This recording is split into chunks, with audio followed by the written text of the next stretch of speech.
কলমি শাকটা আমি কি করে ভেজেছি চলুন রেসিপিটি দেখে নিই। কলমি শাক ভাজা করছি, সেই জন্য দেখুন বেগুনগুলো আগে নুন হলুদ মাখিয়ে ভেজে উঠিয়ে নিয়েছি। বাকি সরষের তেলে আমি শুকনো লঙ্কা ফোড়ন দিয়েছি আর হচ্ছে একটু কালো জিরা। কালো জিরাটা ভেজে নিয়েছি, একটু মোটা করে কাটা পেঁয়াজ কেটে দিয়ে দিলাম। পেঁয়াজগুলো ভাজার জন্য আমি সামান্য নুন দিয়ে দিচ্ছি। এবার ঢাকা দিয়ে আমি পেঁয়াজগুলো ভেজে নেবো, খুব কড়া করে ভাজবো না আমি। পেঁয়াজগুলো আমি এর বেশি আর ভাজবো না। 3-4 কোয়া রসুন আমি একটু থেতো করে দিয়েছি। রসুনটাও কিন্তু খুব আমি কড়া করে ভাজবো না, একটু কাঁচা গন্ধটা চলে গেলেই আমি শাকটা এর মধ্যে মিশিয়ে দেবো। রসুনটা আমি একটু হালকা ভেজে নিয়েছি। এবার আমি ধুয়ে কেটে রাখা কলমি শাক দিচ্ছি। আমি খুব বেশি মিহি করে কাটিনি, আমি এরকমই কাটি। আপনারা কেউ রেসিপিটি ট্রাই করলে পছন্দ মতো মিহি করে কেটে নেবেন।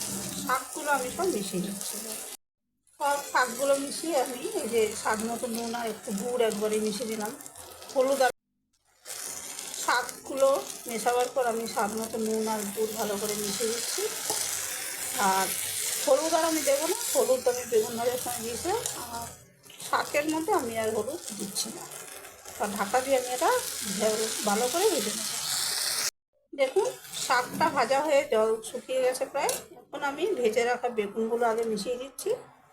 তবে বেগুনগুলো একটু হালকা হাতে নাড়াচাড়া করতে হবে। বেগুন ভাজাগুলো মিশিয়ে আমি কয়েক মিনিট ঢাকা দিয়ে কম আঁচে রেখে দেবো। বেগুন ভাজা মিশিয়ে আমি কয়েক মিনিট কম আঁচে রেখে দিয়েছিলাম ঢাকা দিয়ে। আর এবার আমি কিছু চীনাবাদাম ভাজা মিশিয়ে দিচ্ছি।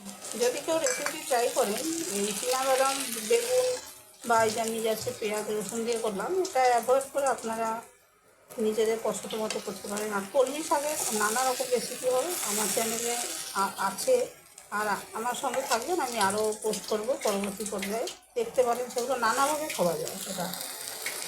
এইভাবে কলমি শাক ভেজে খেয়ে দেখবেন, খুব ভালো লাগে।